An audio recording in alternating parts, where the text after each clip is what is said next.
twatuvugane ku nkundo zibiri, urukundo rw'abantu n'urukundo rw'Imana cyangwa urukundo rwa Yesu. Mvuze ngo ndakunda inkoko, mvuze iki? Ndakunda inyama yayo, irandyohera, imerera neza, siko biri.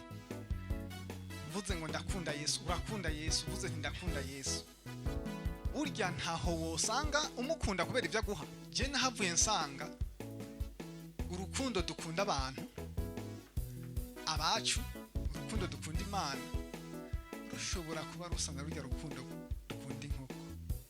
Ijambo ry'Imana ni itara, ijambo ry'Imana ni umuco umurikira ibirenge byanje mu nzira y'agakiza. Ego nongeye kubaramutsa mwese mu izina rya Yesu Kristo.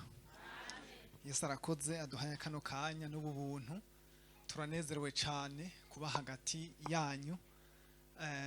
Nkuko umutambukanyi wanje yabivuze, twabyifuje kenshi, none igihe kirageze niki. Imana irakoze cyane. None rero turashimiye n'abarongozi hano baduhaye kano kanya kugira ngo tuyage mu ijambo ry'Imana, tumenyane. Birakwiye ko tumenyana by'ukuri. Ego kandi nanje numva inyota nyinshi yo kubamenya. Ego namwe bwo uzogira uhamagara wo kumenya, azonyegere nanje nzobegera. Nuko rero nagomba ko tudatevya twibukanye, hariho amajambo Yesu yasize avuze agira arangize asozera igikorwa ciwe hano ku isi. Dusoma ubutumwa bwiza bwa Yesu Kristo ko bwanditswe na Yohana igice cya 13, duhera ku 31. No kwibukanya kandi harimo no kwisuzuma. Hari mu gihe ciwe cyo gusozera icyamuzanye ku isi kugira ngo agishitse ku ndunduro. Kandi turazi yuko umuntu aravuka agakura, hama hakagera n'igihe cyo kuva ku isi. Sinzi ko murabona canke harabo byo bavyarashikiye, aho mperereye mu muryango ndimwo nta biraba ntavyo ndabona. Mugabo ushobora gusanga muri mwebwe hariho abamaze kubibona canke kuvyumva, naje ndamaze kuvyumva.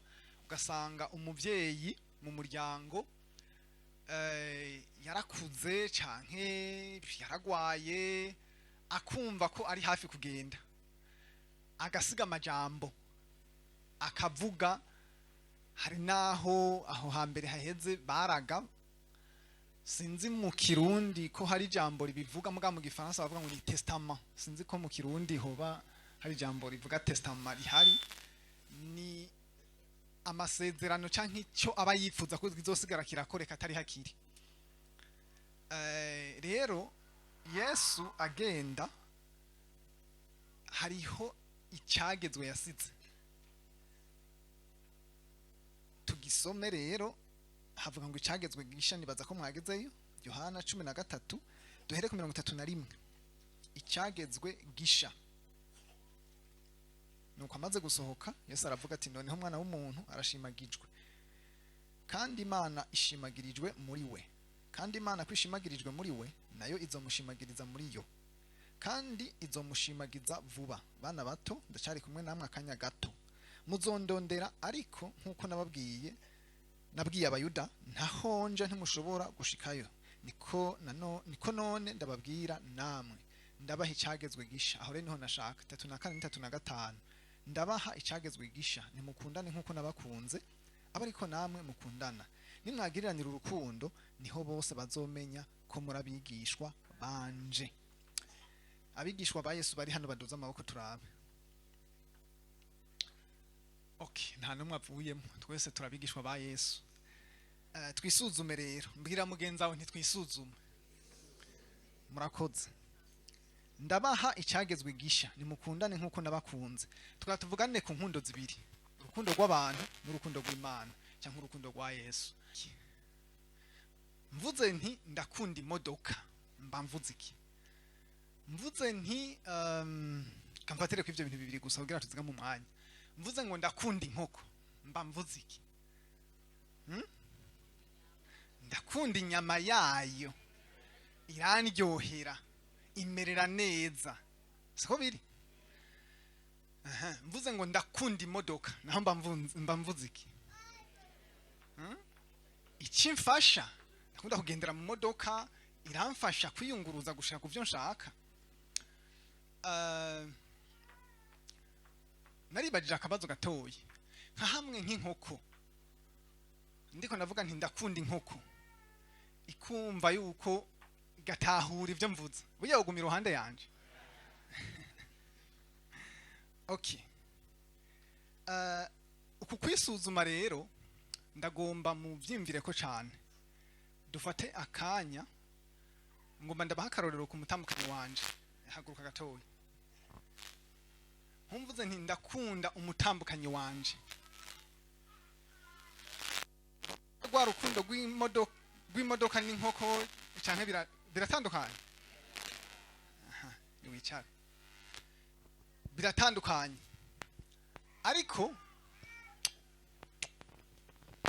ndibaza ko rimwe na rimwe cyane mvuze ngo ndakunda Yesu, mwe muvuze ngo murakunda Yesu, ndakigaruka ko mu kanya muvuze iki?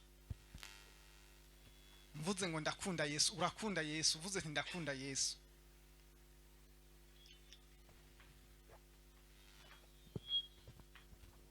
Burya ntaho wosanga umukunda kubera ivyo aguha, kubera yagukijije, kubera yaguhari ivyaha, kubera umusabike akagikora. Narimviriye kandi nawe wiyumvire, urukundo rw'abantu n'urukundo rw'Imana nivyo turiko.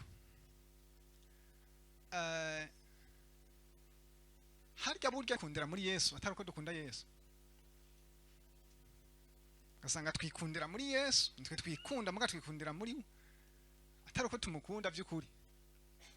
None iyo byabuze uguma umukunda, uguma umuba.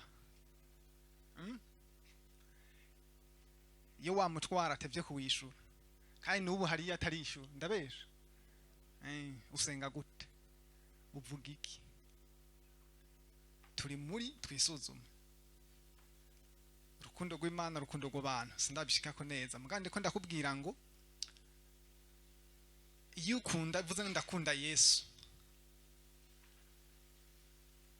hama vyamira akabatarabikora kandi ndaza hari cyo wamaze gutahura. Mvuze rero ngo ndakunda umukenyezi wanje, burya sinshobora kuba ndamukunda kubera ivyo nkorera. Aramesurira agahuzu, arakinjika neza, arakora ibiri na biriya, mbega iyo atabikoze ndakomeza kumukunda?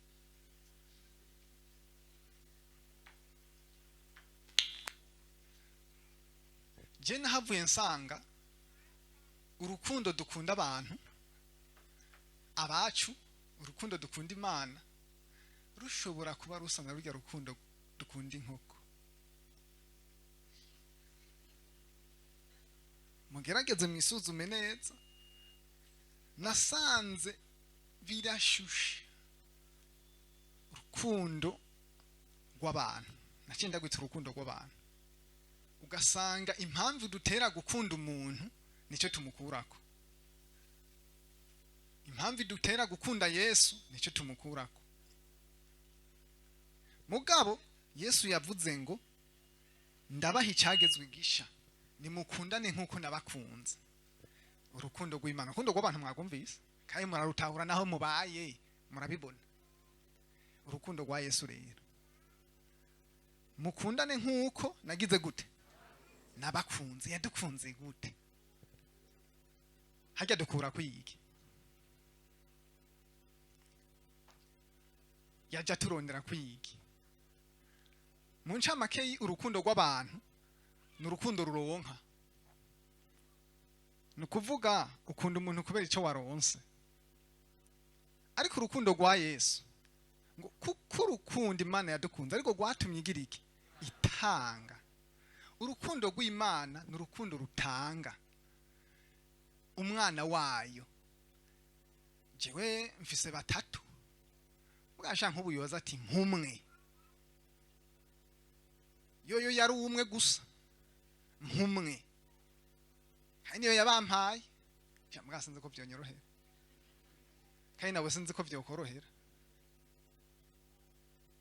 urukundo rw'Imana n'urukundo rutanga turi mu kwisuzuma ucuraba urukundo ukunda Imana n'abantu bayo n'urya mwubakanye bamaze kubafisa ingo turabe ko ari urukundo rw'Imana nimwagiriranira urukundo ngo niho bose bazomenya ko muri nashaka rero twisuzume hepfo kuri turabigishwa ba Yesu kuko ngo abigishwa ba Yesu n'abantu bafise urukundo rutanga kandi rero gutanga Yesu yarapfuye abo rupfu yapfuye yaravuye amaraso yarapfuye nyine mu ijambo rimwe tubifata uko kandi nagira ndakubwiza ukuri gushira mu ngiro urukundo rwa Yesu bigusaba gupfa bigusaba kwiheba bigusaba kwemera ugakomereka none nk'ubu nshitse muhira namusigiye agahuzu uti mesurira nkasanga ntavyo yakoze nkasanga byamugoye mu buryo ntazi gushira mu ngiro urukundo musanze hari vyononekaye wibaza ngo biranyorohera mugabe insaba ngo kugira uyu abone umwigishwa wa Yesu muhira bisaba ko ndamukunda hari byayangaye bitameze neza aho ni hacabona umwigishwa wa Yesu muhira none weho muhira uri umwigishwa wa Yesu ku kazi uri umwigishwa wa Yesu kwishure uri umwigishwa wa Yesu izi nkundo zibiri muziyumvire ku rukundo rw'Imana n'urukundo rw'abantu urukundo rw'abantu n'urukundo rwakira ruronka ariko urukundo rw'Imana urukundo rutanga dusozerere umucete cya mbere Yohana yanditse nyene 3:16 ahantu harantangaje ni bice n'umurongo birahura bisigura urukundo kandi murabizi ko Yohana yanditse ku rukundo cyane 3:16 cete cya mbere Yohana yanditse 3:16 havuga ngo iki nico kitumenyesha urukundo nuko yatanze ubugingo bwiwe ku bwacu natwe dukiye gutanga ubugingo bwacu ku bwa bene data mumvise itegeko ry'Imana cacagezwe kandi mwibuke iyo umuntu yasize avuze ikintu ariko aracikana agenda yemwe burya kirubahirizwa baracubaha cyane nimba hari ibintu twari dukwiye kubaha Yesu yasize avuze nibi bintu yavuze agiye ngo iki nico kitumenyesha urukundo nuko yatanze ubugingo bwiwe ku bwacu ngo natwe dukwiye gutanga ubugingo bwacu ku bwande ku bwa bene data gutanga ubugingo raba ingene Yesu yatanze ubugingo nukuvuga n'ibintu ukora wumva bitakurimwo wumva uri kurapfa wumva uri kurahwera ariko ukabikora ku bwa Yesu kugira wigane Yesu nemugomba kandi hari n'akarimbo twama turirimbo ko nyene twibaza ngo ko natanze ubugingo bwanje ku bwawe aho utanze iki inzira yaciyemo natwe niyo tubwirizwa gucamo naya majambo nari mfise yo kwisuzuma kubw'urukundo rw'Imana n'urukundo rw'abantu ndasozereye nibaza yuko hari ico ukuyemwo ukumva hari aho byakugoye wategerezwa kugaragara nk'umwigishwa wa Yesu ariko bikakugora umuntu yovuga yuko bitarigera bimugora canke bitamugora kuko iyi ni intambara ukaba wumva aho byakugoye nakanya keza aho kuza gupfukamira Imana kugira uyibwira uti mbabarira aha naha byarananiye hama mpinkomezi zo kwamanshira mu ngiro iri jambo Imana iradukeneye ko uru rukundo rwayo hajya mu mihiri wacu hagati y'umushinga ntaye n'umukenyezi hagati y'umuvyeyi n'abana hariya ku kazi, ahantu hose tubaye, kuko Yesu akeneye ko tuba bigishwa biwe ahantu hose, singaha gusa. Nakanya keza rero, nimba wisuzumye ukitahura, karibu tugusengere. Uwumva mu mutima iyo nyota, uwumva uwo mutwara wugize, ni karibu. Vuga ati Mana, aha hantu vyananiriye aha, ndifuza ariko gushika, cyangwa urwo rukundo rwawe ndifuza urunyuzuza. Erega ntago dufise muri twebwe, ruza ruvuye kuri iyo. Karibu Yesu abahezagire. Mwami Yesu urakoze, turanezerewe cyane aya masaha meza waduhaye kuba imbere yawe, kugira ngo twumve ijambo ry'Imana kandi icyo ritubwiye turikore. Turagushimiye kubitahuye, turagushimiye kubaciye bugufi, turagushimiye ku muntu wese uyagishije mu mutima. Uyu mwanya ushishikara kubana natwe kandi rishishikare turyumvira ko, kugira ngo mwisi mu gihe cacu uronka abigishwa vy'ukuri bawe bashira mu ngiro urukundo rw'Imana. Urakoze mu izina rya Yesu Kristo, amen.